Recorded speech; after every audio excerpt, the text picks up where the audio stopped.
am not allowed to say what's going to happen today because everyone's just going to have to watch for themselves.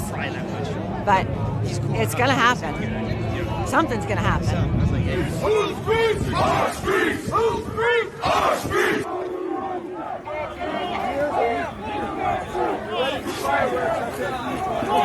Hurt you.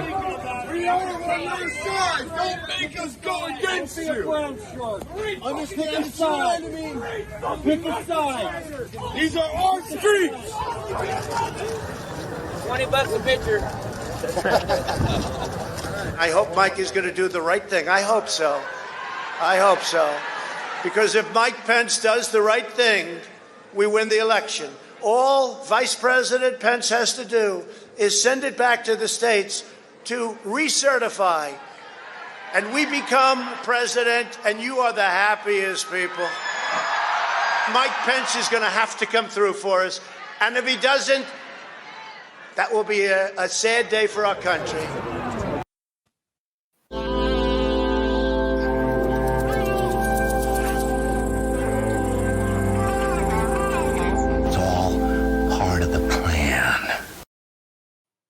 All right, welcome back to the Popular Show. I'm James A. Smith. I want to say hello to the Sublation Media YouTube audience. Great to see you guys again. And hello to our regular podcast listeners.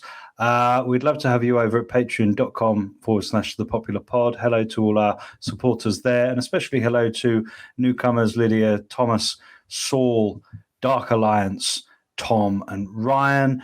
And welcome back to the Popular Show, Leighton Woodhouse, one of our most popular previous guests. How you doing, buddy? I'm good. I wasn't aware I was one of your most popular previous guests. That's an honor. Yeah, man, that was a great episode we did before. Leighton is a brilliant documentary filmmaker and journalist. Subscribe to his Substack and check out that episode that we already did where we covered COVID measures, Joe Rogan, and the afterlife of the alt-right. It's a really hot one. And thanks for jumping on at short notice. David Slavic is unfortunately really ill. He will recover and he will be back. But today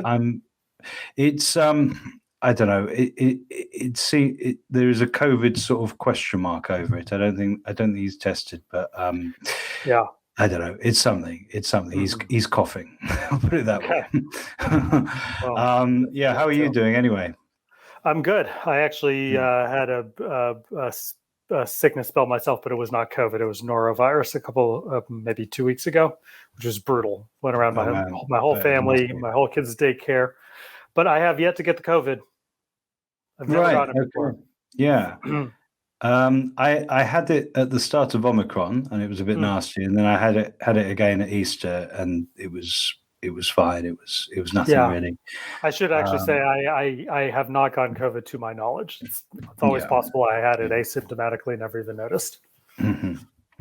Well, we've got a couple of stories this week that are almost custom made for your analysis. One big maybe and one small certainly, but both of them revealing in their own ways. We're going to cover the January 6th hearing which kicked off this week, and also the adventures of the Washington Post, which this is such a nutty and embarrassing Washington Post High. The Washington Post Nursery School. It's incredibly embarrassing, and yet really revealing of so much, I think, about the workings of the professional class today and certain intra-elite conflicts, which we're going to try and pick apart. And there are also ways in which these two stories might be surprisingly connected with each other. So January 6th, it's actually one of several kind of big events of the last couple of years where it's just so happened that we've been recording when it was happening. Even at the time, there was a sort of streak of the comic in this like real kind of crisis where people seem to have invaded the Capitol building and were threatening to overthrow the government in Trump's name. But it was a lot of kind of like crazily dressed old people, like a young guy with a Viking hat on. There was a sort of carnivalesque craziness to the whole thing. And here we are, whatever, a year and a half on, and there is a bipartisan hearing going on. It's being presented to the public in quite a novel way, which we'll maybe get into. And it also seems to be the centerpiece of how the Democrats want to go into the midterms. Never mind inflation, cost of living, never mind addressing all of these extraordinary domestic crises that are going on, even as billions in weapons and aid is sent across the Atlantic to Europe. We're going back to January 6th and this kind of struggle over how this event is remembered. So, I mean, for you, Leighton, what was the significance of the Capitol uprising, or whatever it is you choose to call it? I mean, first of all, I barely remember it. I mean, I remember the day, but it's like it is so, to me, it's so marginal an event in American history that this is unlike other people. This is not seared in my brain like 9/11 was for, the next 10 years afterwards. This just feels like, just so much has happened since then. And it just doesn't. I can't believe we're still talking about it. I mean, you surprised me, because didn't Kamala Harris say that it was worse than 9/11? No, it was worse than Pearl Harbor. That's what she said. Actually. Right. And I don't want to underplay the significance of it. It was, it was a scary day. It was a scary event. I think those people who went into the people who went into the Capitol, and particularly the people who were engaged in violence, should be prosecuted and punished and do jail sentences, prison sentences as they deserve. That said, that's what it was. It wasn't an attempted insurrection. I mean, perhaps if Trump actually had people in the administration lined up to do his bidding, then it would have qualified as a coup. But very importantly, he did not. So therefore, it wasn't an attempted coup. Our institutions held fast, and so it was a clown show riot. And that's what it is. And the Democrats trying to milk this, 2 years later, is desperate. It's as you pointed out, it has everything to do with the fact that they don't have anything else to run on, because their record on inflation, Joe Biden's record has been so abysmal that they have to turn back to this, because this is what drums up their base. Yeah, it's incredible seeing, like, in that clip we ran at the head of the program, which has been put out by the Twitter account of the January 6th hearing. Even in that clip of Trump there, where he's in that characteristic way flirting with his supporters, every time he gets to the end of a sentence, he sort of drifts off, because he doesn't. There isn't actually a plan there. It's right. If Mike Pence does the right thing, well, you're going to be very happy people. If he doesn't do the right thing, it's going to be a sad day. This isn't like quite euphemism, because it's not actually pointing to any outcome that could actually happen.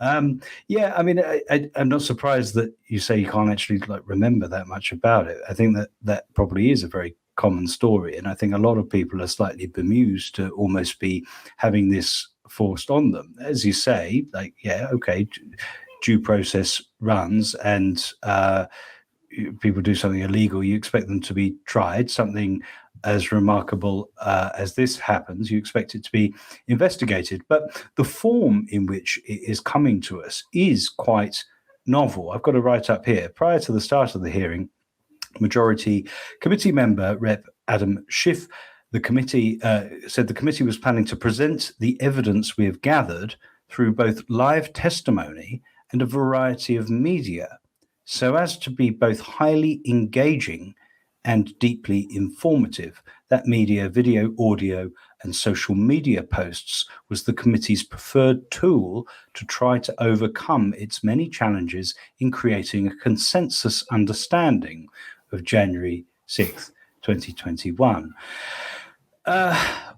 So it's not good enough that we just hear from the witnesses and hear the statements of those involved. They have to be both highly engaging and deeply informative, and they have to be spread over several media forms. This is like somebody's like art project. It's a spectacle.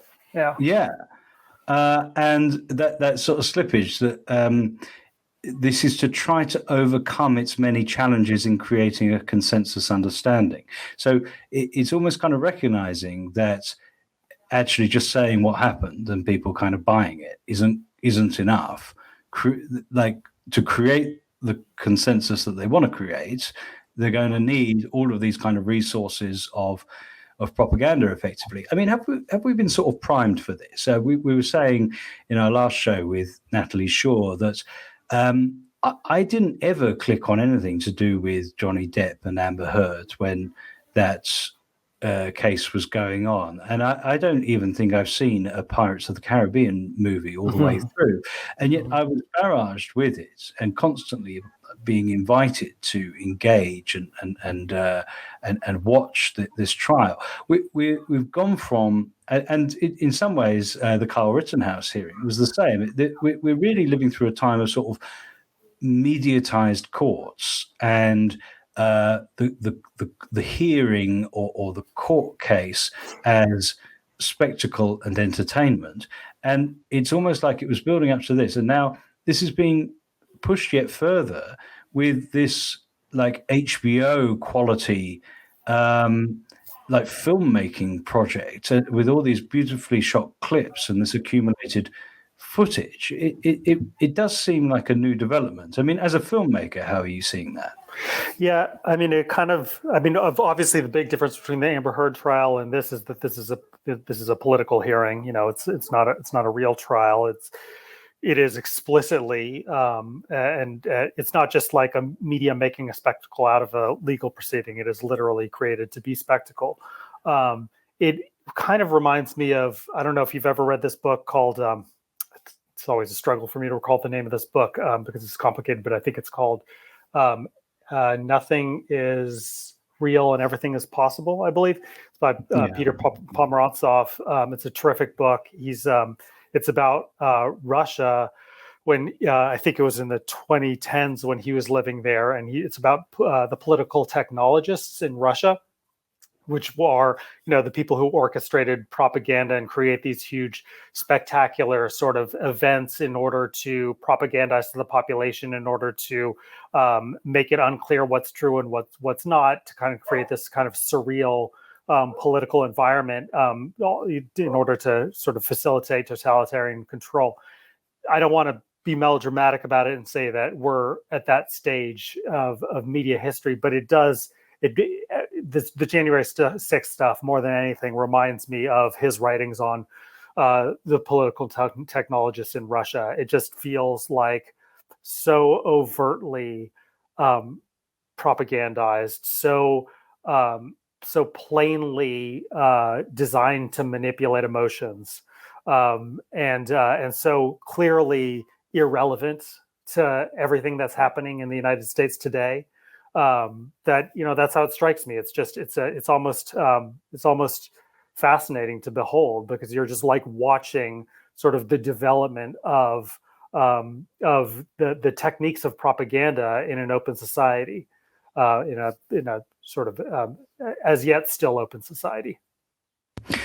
Yeah, we'll get on to some of the most egregious ways in which emotion and trauma have been incorporated, and which political fractions have contributed most to that in a moment. But if this is a kind of propaganda effort worthy of Putin in the 2010s, as you say, what's it for? I mean, when I hear about like the effort to create a consensus understanding of January 6th, I just think that these consensus understandings are there to be are there to be broken with. I mean, the Warren Commission into JFK's assassination and the 9/11 Commission report, these are great standard classics of like the non-consensus consensus. You publish the consensus, and then you create a whole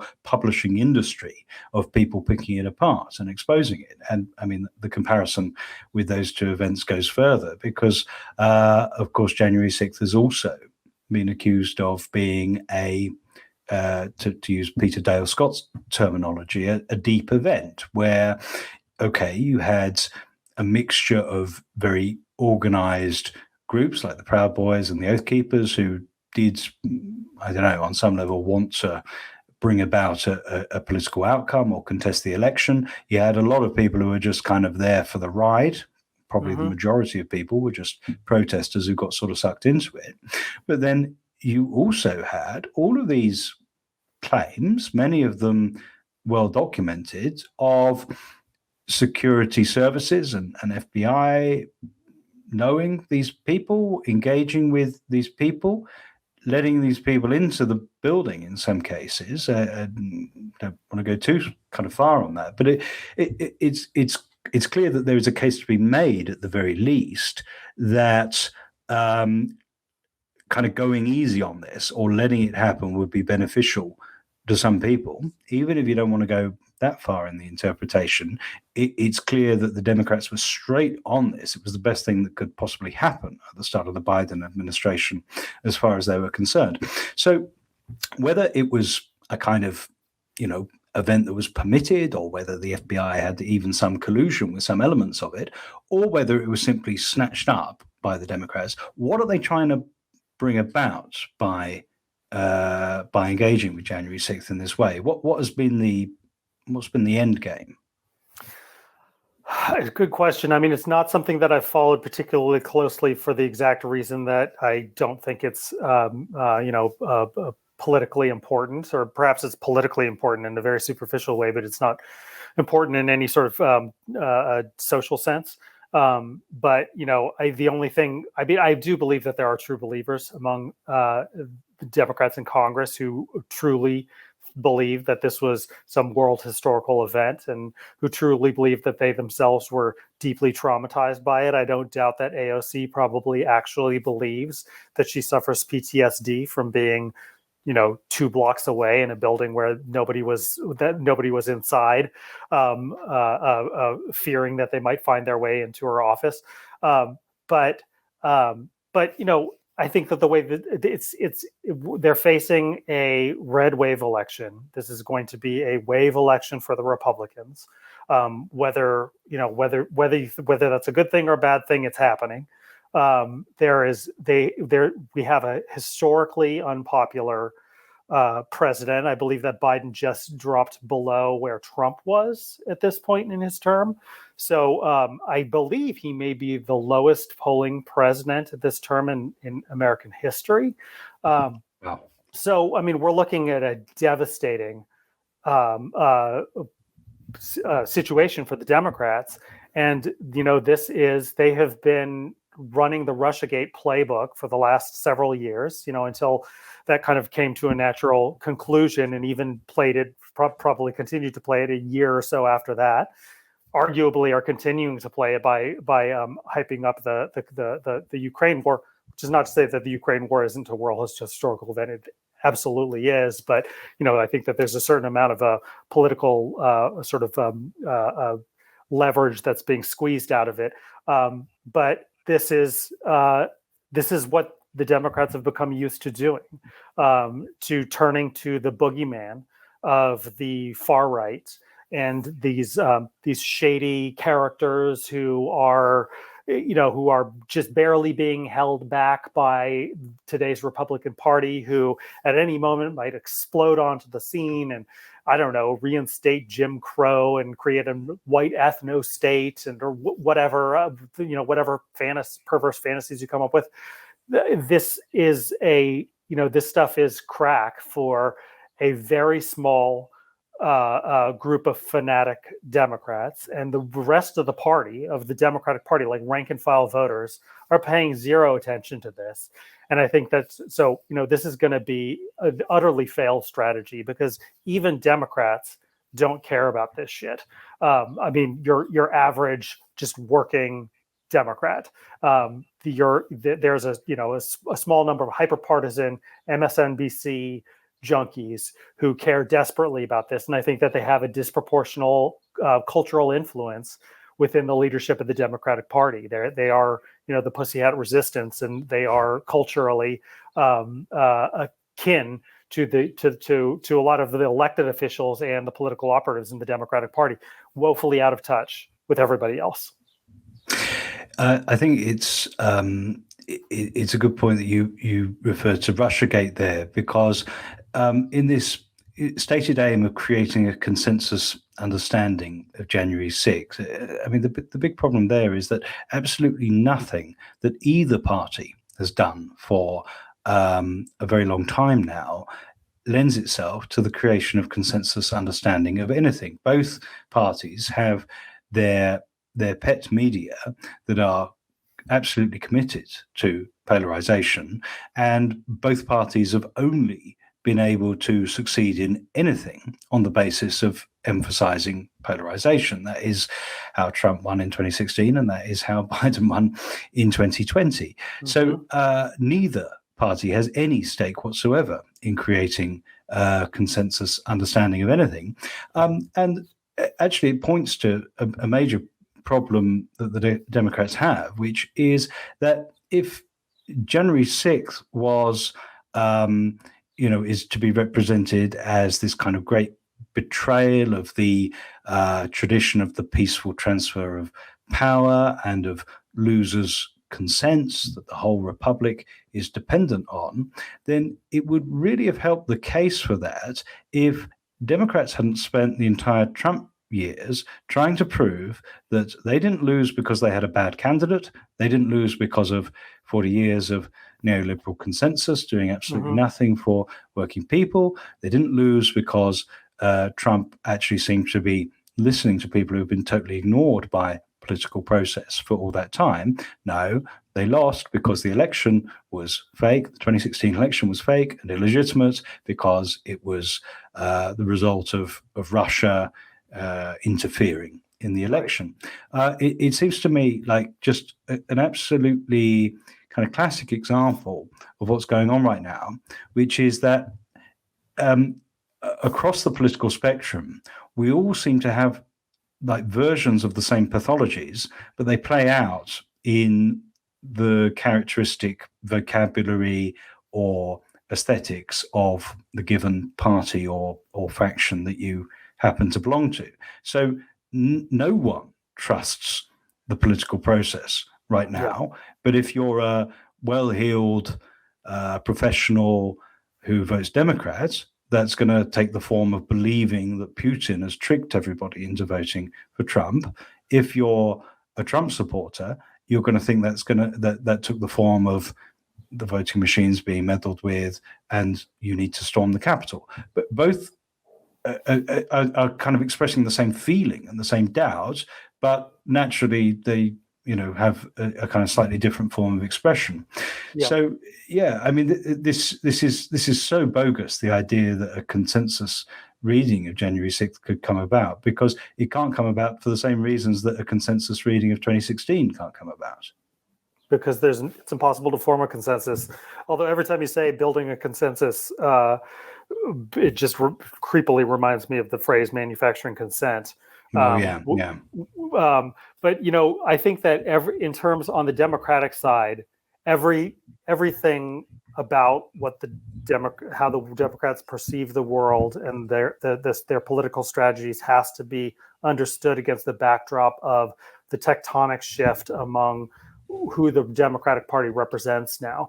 I doubt I'm telling your viewers and listeners anything they don't already know, but for the past 20 odd years, there's been a very distinctive sorting of the electorate into two categories: the college educated and the non-college educated.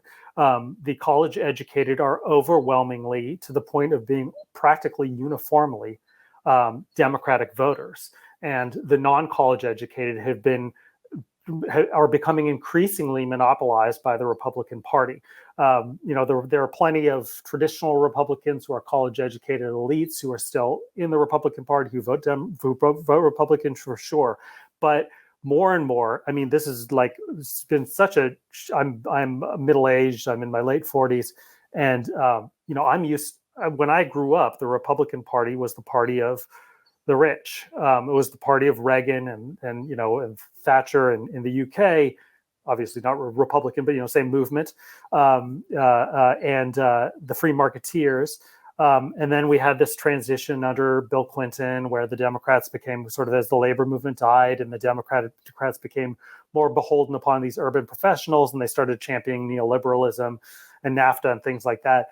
And then over time, this huge switch has happened, where on the one hand, it's shocking to see just how unresponsive the Democrats are now to the working class. But what's really, I still have to wrap my mind around, is how increasingly responsive the Republicans have become to their new working class base, which is not to say that they're champions of the working class or heroes of the working class. I don't believe that for a second. I don't have faith in either political party, but there is clearly a constituency that they feel accountable to. The Republicans feel accountable to a constituency of blue-collar, non-college educated voters. The Democrats don't feel that accountability whatsoever, and very much to the contrary. There's the professional managerial class pathologies and neuroses and class prejudices are reflected in everything the Democrats do today. And so this fear of these MAGA voters, and I'm going to say this without making any defense of the MAGA voters. That's not my tribe, and it's not my political project to defend those folks, but they're just regular people. I've spoken to plenty of them. I've interviewed plenty of them. I'm not afraid of them. I don't see them as an alien species. But this fear of January 6th, I think, is deeply rooted in this PMC intuition that there is this dark underbelly within the American electorate of sort of provincial, rural, and exurban, uneducated sort of barbarians in our midst who with this authoritarian kind of like groupthink Borgish disposition, and that if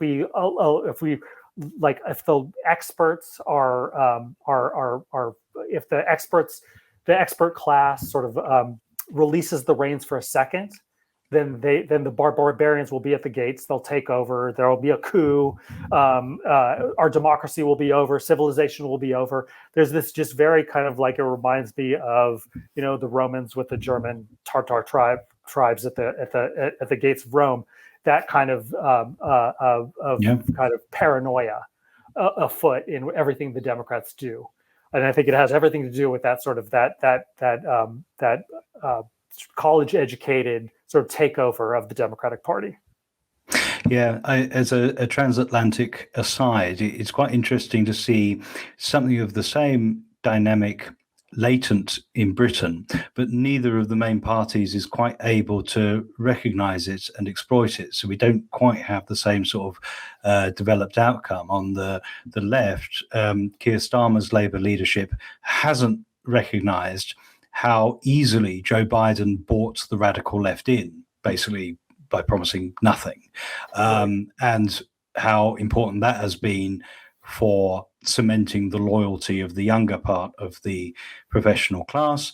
And meanwhile, with the Conservative Party, Boris Johnson absolutely kind of did that work of making the party of the right, the party that could actually speak to the working class. And the result is the party is doing everything it can to eject him. So neither party has quite recognized the kind of trick of consolidation that both parties in the States have affected over the course of that very weird flipping of constituencies. Mm-hmm. But let's get to AOC, who is maybe the kind of the main contribution that the the post-Bernie left has made to all this. Because we say it a lot on the show, but really, for me, the tragedy of Bernie Sanders is that if you went back to 2016, one would say that like Bernie is the figure who has the potential to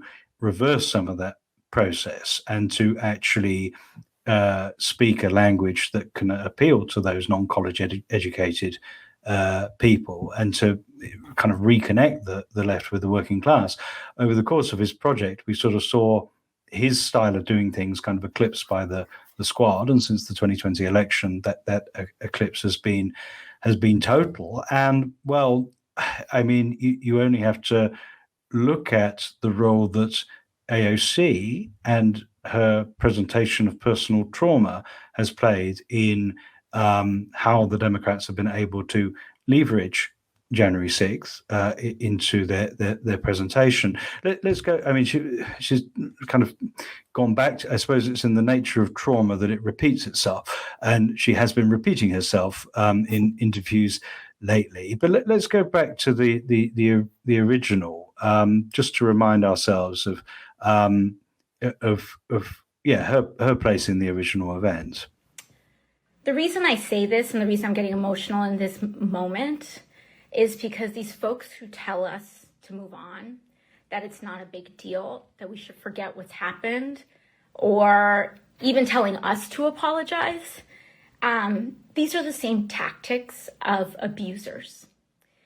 And I'm a survivor of sexual assault. And I haven't told many people that in my life.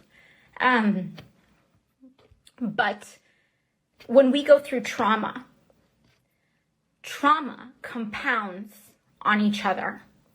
And so whether you had a negligent or, a neglectful parent, or whether you had someone who was verbally abusive to you, whether you are a survivor of abuse, whether you experience any sort of trauma in your life, small to large, these episodes can compound on one another.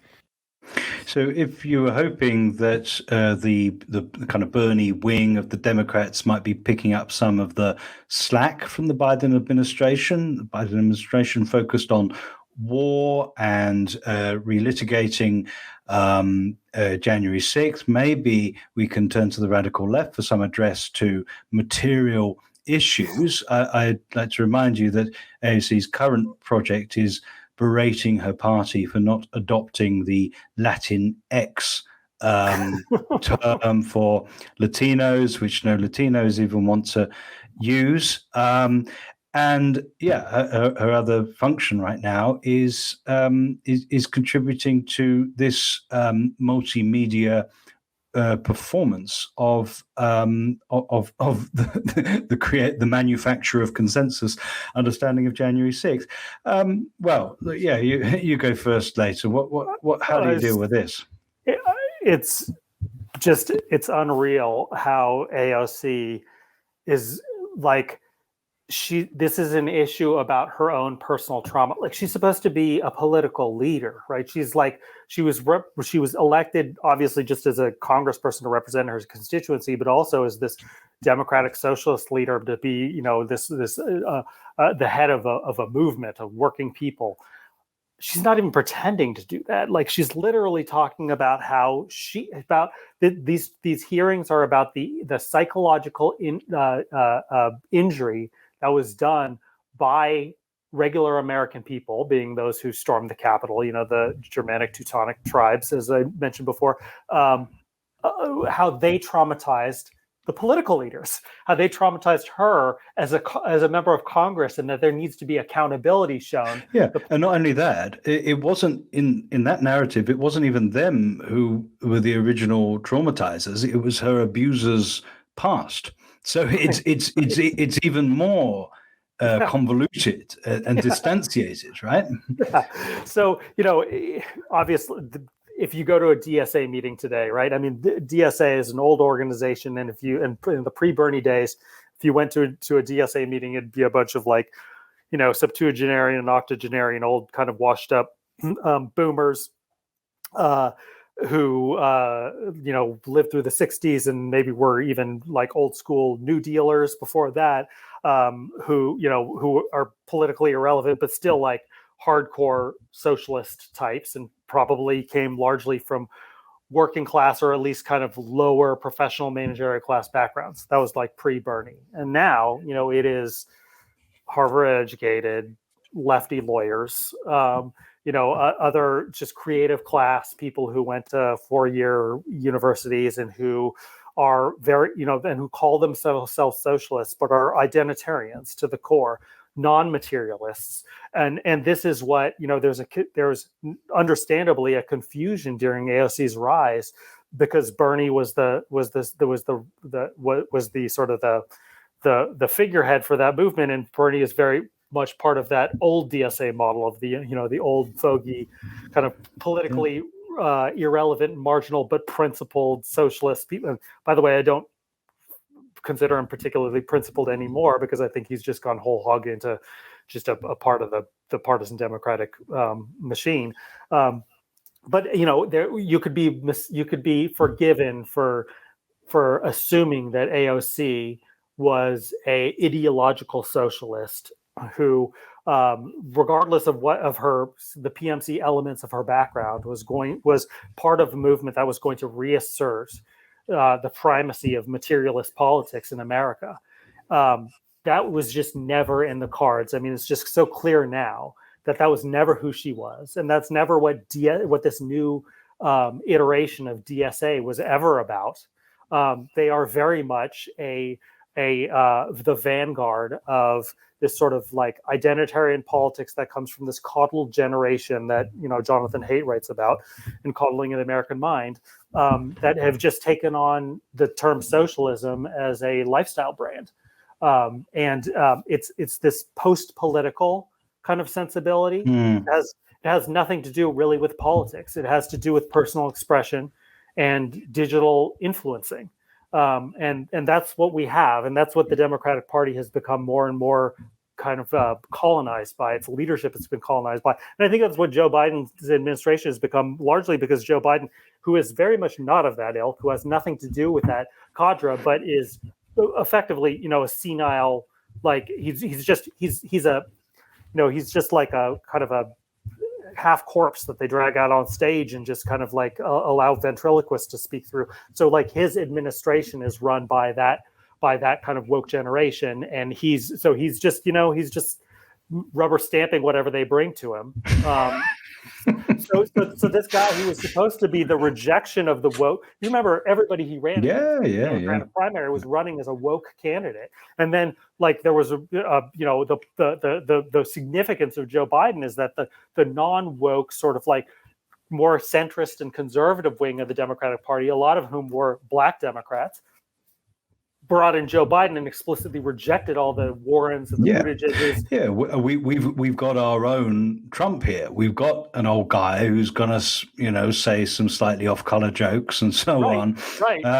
Which turned out to be a good gamble, at least as far as the election. He was like the normie Democratic candidate, right? Mm-hmm. And now he's like running on this, like he's as woke as Elizabeth Warren, but it's not him, right? It's just he's a sock puppet at this point. Yeah. I mean, I got to say, looking back at that clip, it's kind of worse than I remember. And yeah, like you, I think it's sincere, and in some ways that's the problem. Just as I think Amber Heard probably believes everything she says as well. That is the problem, and frankly, it is pornographic to talk about your experiences in that way and to graft them onto frankly irrelevant political events. The nature of the political is it's not just about like your idiosyncratic experience. It's about what applies to, well, at the very least, your constituency. So yeah, it is pretty. Yeah, I'm not. Well, what am I saying here? I find it frankly pornographic, actually, looking back at it, the way that it's presented. For what? For the good side to win, Here in California, we're looking at $6 a gallon gas. In some places, it's crept over $7, I believe, in San Francisco. We're looking at surging crime rates. Here I live in the Bay Area, and right across the Bay, Chesa Boudin, the DA was recalled from office because his progressive sort of take on criminal justice, which is just very sloppily handled, but it was rejected in the face of just an increasing lawlessness in our cities. The identitarian sort of wokeness that's taken over the Democratic Party has driven non-whites away from the party.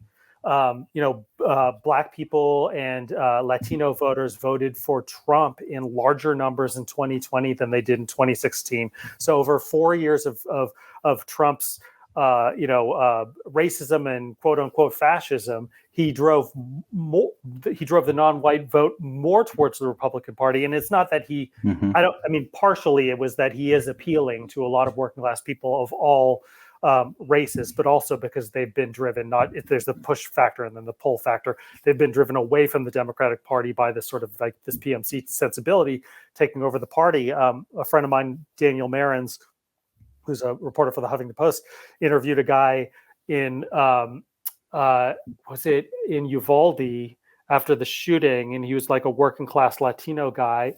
Okay, yeah. And he's asking him, "Are you what party are you?" And he said, "I think he used to be a Democrat, now he's a Republican." He said, "Why?" And he was like, "Well, just because of all the this racism stuff and everything." This guy's very visibly brown, quote unquote, very Latino dude, and he was driven away from the party because of the race. It's black and brown, quote unquote, people who are looking at this like everything boils down to racism that these white liberals are talking about constantly, and they don't see a party that's looking out for them. This is not appealing to non-white people. They've been driven more and more into the Republican Party. So there's nothing that the Democrats are doing that's working politically.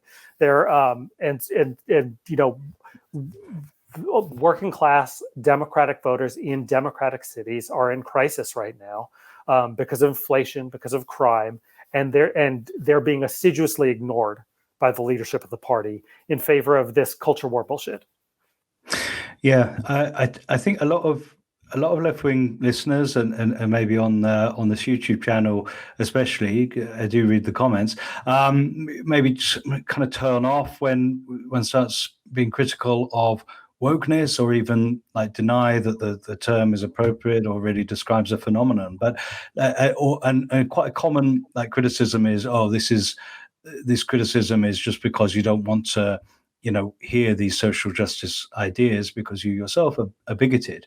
But what needs to be stressed is that there are at least two more layers to it. There's the one you're describing, that working class minorities evidently in many ways think of their class in the first instance and do not do associate these ideas with a kind of professional, educated kind of world. And the Latinx thing is a great example of that. Yeah. But I would go yet further and say that from a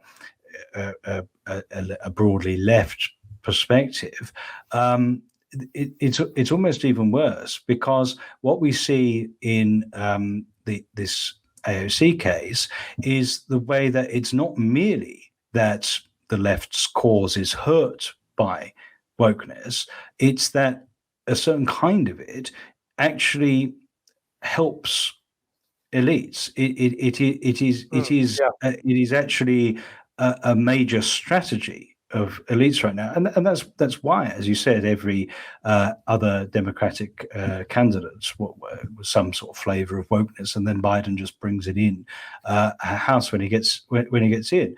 The fact that at least one segment of the elite has gone in all the way on this kind of discourse indicates that actually it is extremely useful to them. And I've got to drop in a clip from the UK here, which shows that this is a really kind of international phenomenon. This was aired a couple of weeks ago on Channel 4, a program about the abuse that MPs receive online. I'll just drop a little clip of it. There would be hundreds and hundreds and hundreds of offensive tweets. Just shut up, you're a murderer, you Tory scum. You don't know what you're talking about. Pipe down. I cannot remember a week now when there hasn't been a serious incident being investigated by the police. Have morbid conversations of God, if I ever lost my life. Coming into Parliament with a fresh pair of eyes, I've been able to see that some of this stuff is not acceptable. We should not have anybody who is accepting, whether it's horrible emails, whether it's people being shouted at in the street, accepting that as part of their job. So this is a program dedicated to the abuse that MPs get, especially online. And I mean, it is true that in the last 5 years, 2 members of Parliament have been assassinated, and both times that has been followed by a huge kind of push for online censorship and banning of anonymous accounts online, and escalating laws on controlling and punishing those who send abusive tweets and so on.